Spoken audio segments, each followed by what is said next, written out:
Day 2 lunchtime.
जो कुछ भी है उसको भगवान को निवेदित कर। बढ़िया गहना ला रहे हो तो भगवान को पहले चढ़ा दो,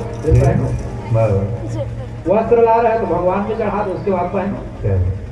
भाव तो है भाई, भगवान तो भाव का ही रूप है। और ये सब करने से जो उसका दोष होता है वो प्रसाद बन जाता है भगवान। एक संत था, वो संत का रोज का नियम था कि वो भगवान को भोजन में भोग लगाकर ही भोजन करता था। एक दिन वो किराना दुकान में गया और उसने राम रस मंगा, नमक।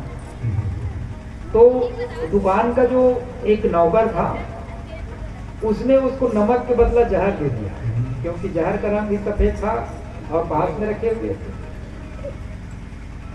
संत ने लाकर के मंदिर में भोजन बनाया और उस जहर को उस सब्जी में डाल दिया, भगवान को भोग भी लगा दिया। जब सेठ आए और पूछने लग गया तो नौकर बतलाया कि एक नमक लेने के लिए संत जी आए थे, तो मैंने इस डिब्बे का दे दिया।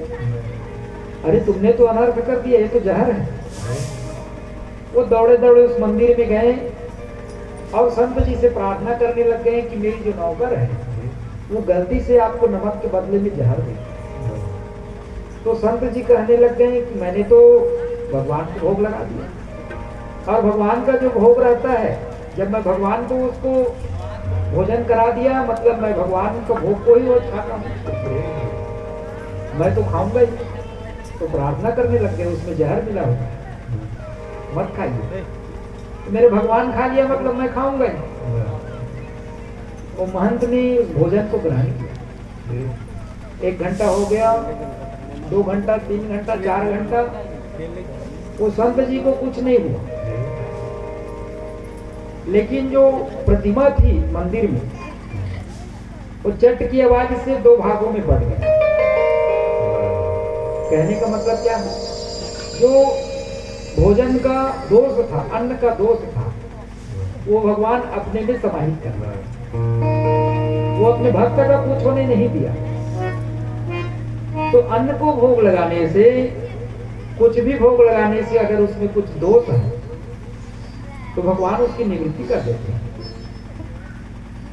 तो इस प्रकार से सोने में कलयुग का वास है, खून पसीना से कमाया हुआ जो स्वर्ण है उसमें कलयुग का वास नहीं है। जहाँ गौ माता की सेवा होता है वहां कलयुग नहीं रहता है। गौ ग्रास निकलता है जहाँ, वहां कलयुग का वास नहीं है। एक दिन राजा परीक्षित एक स्वर्ण मंडित, स्वर्ण से मंडित एक मुकुट था जो जरासंध का था। भीम जो है उस मुकुट को, जरासंध को जब मारे ना तो उस मुकुट को ला के अपने गौशाला में जमा कर दिया। तो जरासंध ने अनीति से कमाया हुआ मुकुट, उस मुकुट को पहन करके राजा परीक्षित जो है जंगल की ओर आखेट करने के लिए चल दिए। दोपहर का समय था, प्यास लग रही थी उनको, तो समीक ऋषि के आश्रम में गए और स्वर्ण मंडित था, कलयुग का वास था। महात्मा जी समाधि में बैठे हुए थे। कहने लग गया कि मुझको पानी चाहिए, कुछ जलपान कराइए। कोई उसकी आवाज को नहीं सुना। विभुक्षिता किम न करोति पापम क्षीणा नरा निष्करुणा भवन्ति। जो प्यास और भूख से रहता है वो करुणा से हीन हो जाता है, फिर उसमें करुणा नहीं रहती। ये समाधि इनका झूठा है, नकली समाधि में बैठा हुआ है।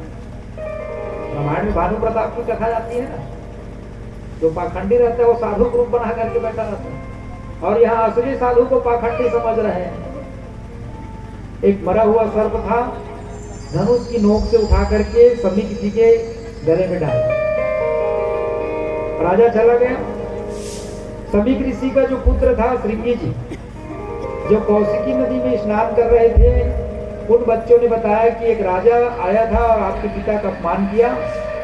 तो उस ब्राह्मण बालक ने कौशिकी के जल को हाथ में लिया, कौशिक क्या उपसर्जा वांग वज्रम विसर्जा, और उन्होंने श्राप दिया कि जो किसी ने भी मेरे पिताजी का अपमान किया है, इति लंघित मर्यादम तक्षका सप्तमी है, तक्षक के काटने से 7 दिन में उसकी मृत्यु हो जाए। वांग वज्र चला दिया और आकर के अपने पिताजी के पास में रोने लग गया। समीक जी की आश्रम जब उसकी समाधि खुले तो कहने लग गया कि बेटा क्यों रो रहा है। तो बताया कि एक राजा आया था और उसने आपके गले में एक मरा हुआ सर्प डाल दिया, तो मैंने उसको श्राप दिया कि 7वां दिन तक्षक के काटने से उसकी मृत्यु हो। ध्यान लगा करके जब सभी ऋषि देखे तो कहने लग गए, हो ये तो परीक्षित राजा है, सबका गौ पालन करने वाला राजा, धर्मनिष्ठ राजा को तुमने श्राप दे दिया, धर्मनिरपेक्ष राजा। और ऐसे राजा के न रहने से राज्य की जो स्त्री हैं वो व्यभिचारिणी हो जाती हैं, व्यभिचारिणी होने से वर्ण संकरता फैलती है। इस पृथ्वी को परीक्षित जैसे राजा मिलना अब संभव नहीं है।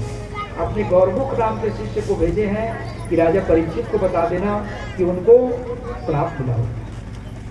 जब इस बात को राजा परीक्षित सुने तो वल्कल वस्त्र धारण करके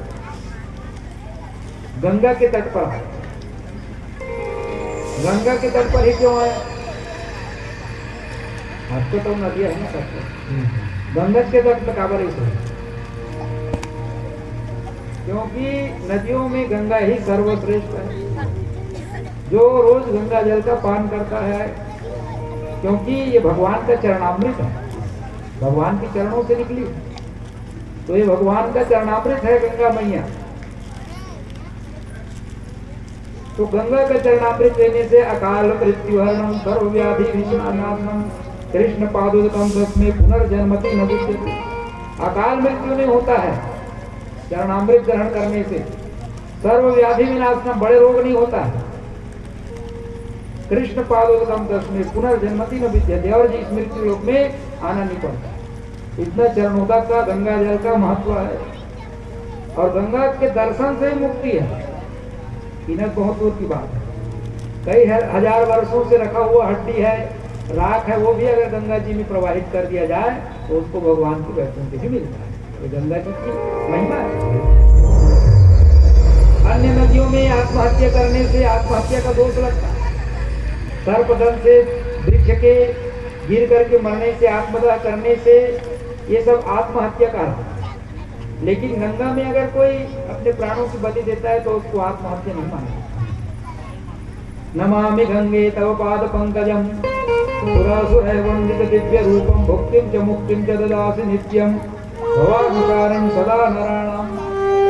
लहर लहर लहरावे रे मोर गंगा मैया के पानी, सबला गजब सुहावे रे मोर गंगा मैया के पानी। चम चम सोना चमकता हवे गंगा मैया के रेत, मार के ताली हासर संगी हरियर हरियर खेत में।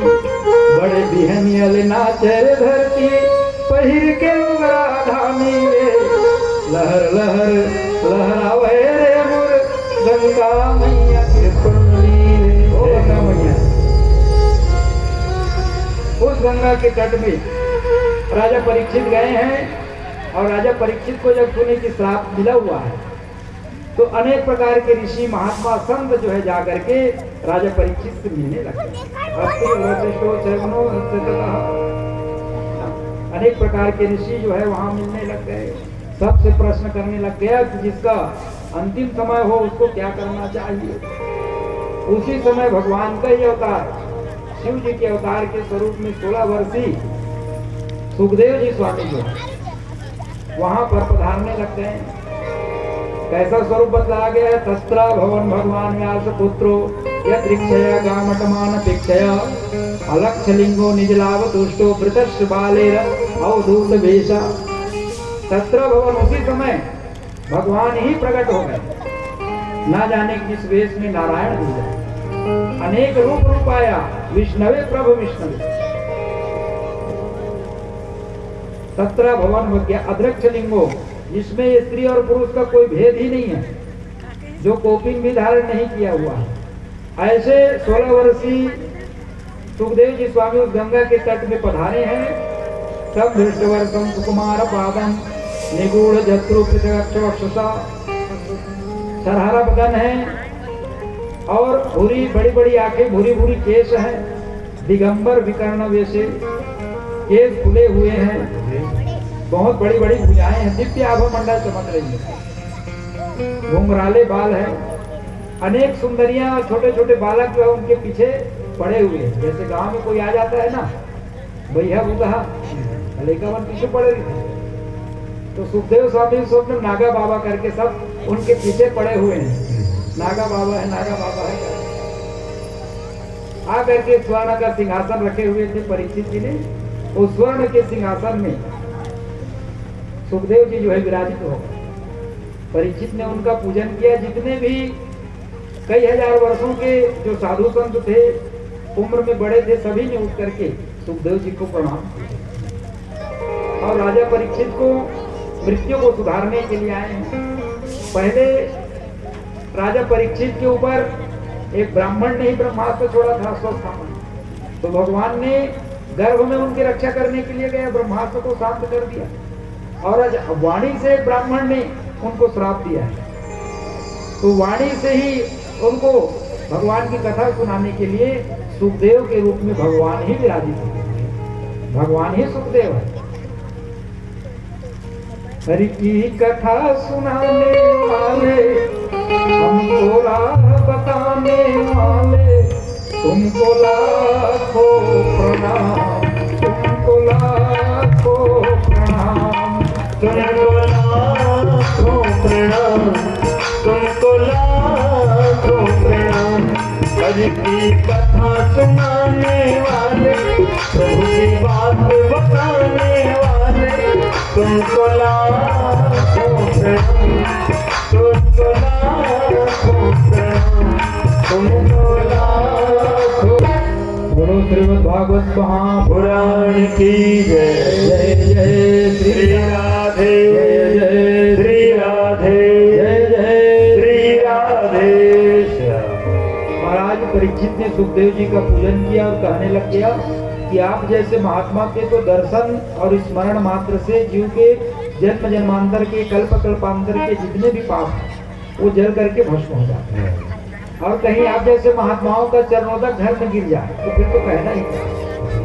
और चरणोदक के साथ आपकी अगर दिव्य अमृत वाणी मिल जाए तब तो फिर कहना ही क्या। एकां संस्मरणां पुंसां सद्य सुध्यन्ति वै गृहा, किं पुनर्दर्शन स्पर्श 500 दशादि।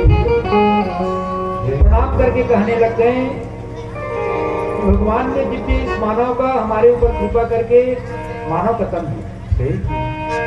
कब हूँ करी करुणा नर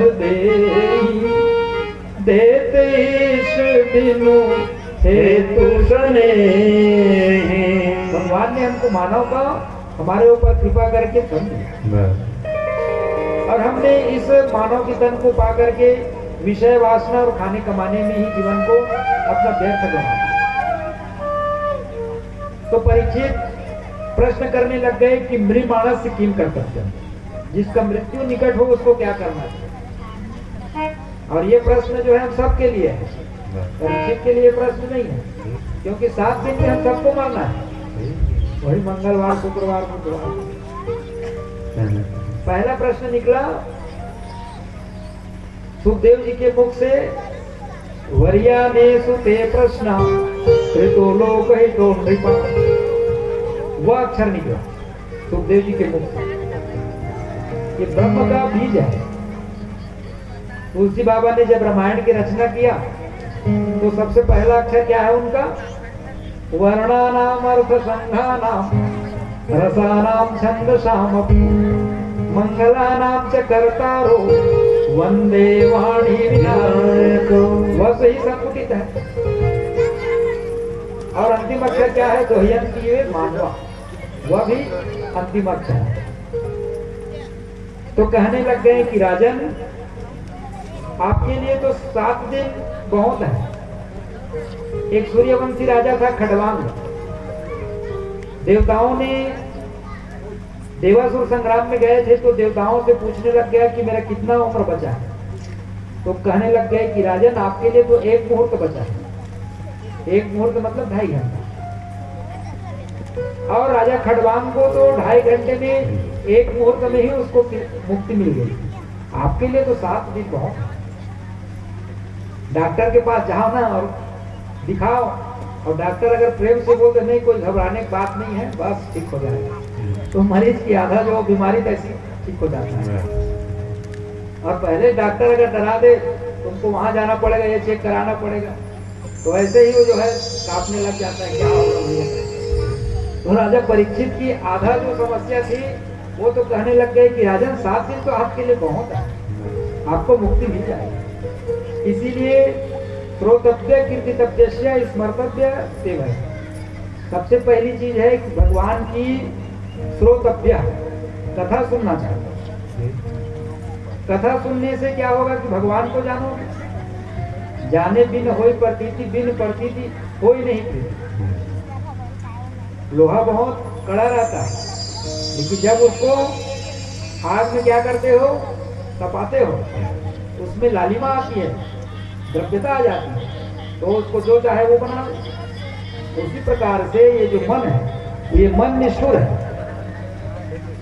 इसको भगवान की कथा सुना, कथा सुनाते सुनाते जब इसमें द्रव्यता आ जाएगी, तो भगवान की भक्ति में जब पिघल जाए, तब इस जीव का कल्याण होगा। तो उसी प्रकार से भगवान की कथा सुननी चाहिए। तुलसीदास जी कहते हैं कि राजा रामचंद्र जी ने जब पाषाणवत अहिल्या का उद्धार किया, गौतम नारी श्राप बस उपल देह धर धीर, चरण कमल रज चाहती कृपा करो रघुवीर। और अहिल्या का उद्धार किया। और वो अहिल्या जब अपने पति की लोभ हो गई, तो तुलसीदास ने अपने मन को समझाया, अरे सठ मन, इस मन से भगवान की भजन कर। हस प्रभु दीन बंधु हरि, कारण रहित दयाल, तुलसीदास सठ ही भज, और छाड़ ही कपट जंजाल। और किसी छोड़ दो, भगवान का ही भजन करो।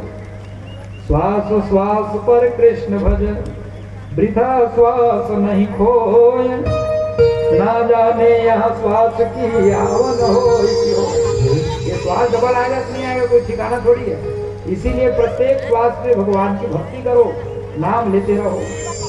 और जब रामायण का समाप्ति किया, तो उस समय भी तुलसीदास जी ने अपने मन को समझाया। पाई न कहीं गति पतित पावन, राम भज सुन सठ मना, गणिकाय जामिल व्याध गित, गजाधिक खलता रे घना। अपने मन को ही समझाया कि सबको छोड़ करके भगवान की ही भक्ति करो। यहाँ डूबत जो वहाँ डूबत जो, मर जाते वहीं, यहाँ डूबत तो तर जाते। यहाँ डूबने से मतलब कथा रूपी गंगा, कथा रूपी गंगा में डूबने से तर जाते हैं। इसीलिए भगवान की कथा सुनना चाहिए, कीर्ति श्रवण करना चाहिए, भगवान की महिमा को दूसरे को बताना भी चाहिए। और तीसरी चीज बताया गया है कि श्रवण करना, खूब स्मरण करो और भगवान का संकीर्तन करो, कथा को सुनते जाओ। साथ ही तो तुम्हारे लिए बहुत है। अनेक प्रकार के 4 प्रकार के योग बतलाया। जितासनो, जित संगो, जित संगो, जितेंद्रिय। प्राणायाम करो, प्राणायाम के द्वारा अपने आसन को जीतो, शरीर को जीतो। पूरा कुंभक रेचक के माध्यम से प्राणायाम भी करना चाहिए। इस प्रकार से अनेक प्रकार की जो है भगवान सुखदेव जी जो है परीक्षित को बताने लग गए हैं कि राजन, पद्मासन है, वज्रासन है, अनेक प्रकार की आसन। भगवान जो है शरीर की सुंदरता को नहीं देखते हैं, भगवान तो मन की सुंदरता को देखते हैं। आप शरीर से कितना भी क्या है, उससे भगवान को मन नहीं है। निर्मल मन जन श्रो मोहि पावा, अमोहि कपट छल क्षेत्र न पावा। मन से आप सही हो जी, बस ठीक। आओ दुनिया के बात में छोड़ो। शूर्पणखा गई भगवान के पास में कपटी रूप बना करके, रुचिर रूप धरि प्रभु पहि जाहि, अबोली बचन बहुत मुस्काई, तो सम पुरुष नमो सम नारी। लेकिन रूप कपटी रूप बना करके गई है, दिखावटी रूप, अपने जो ओरिजिनल रूप है उसको छुपा दी है। तो भगवान ने उसके तरफ देखा भी नहीं। सीता चित ही कही प्रभु बात, माता सीता को देख करके भगवान ने बात किया। शूर्पणखा को तो देखा नहीं। क्योंकि भगवान जो है मन की सुंदरता को देखते हैं। रामचंद्र पराधारण चक्षुषा ना विपश्यति। तो क्या भगवान ने किसी को नहीं देखा? दूसरी ओर सबरी है, मुख में दांत नहीं है, पेट में आंत नहीं है, उसको भी भगवान ने गजगामिनी, प्रभु को भामनी, अनेक प्रकार के संबोधन, क्योंकि भगवान की भक्ति है उनके मन में। कृष्णा हरे हरे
गोविंद मेरी यह प्रार्थना है, पूर्ण मैं नाम कभी तुम्हारा सदा होगे दिन रात गाऊं, गोविंद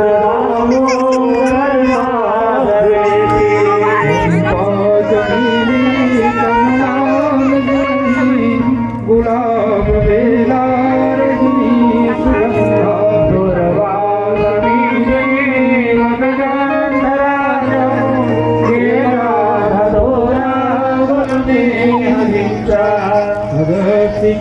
सूर्यमुखिं कनेरं ते बालिका नाम पारिजातं नीलस्य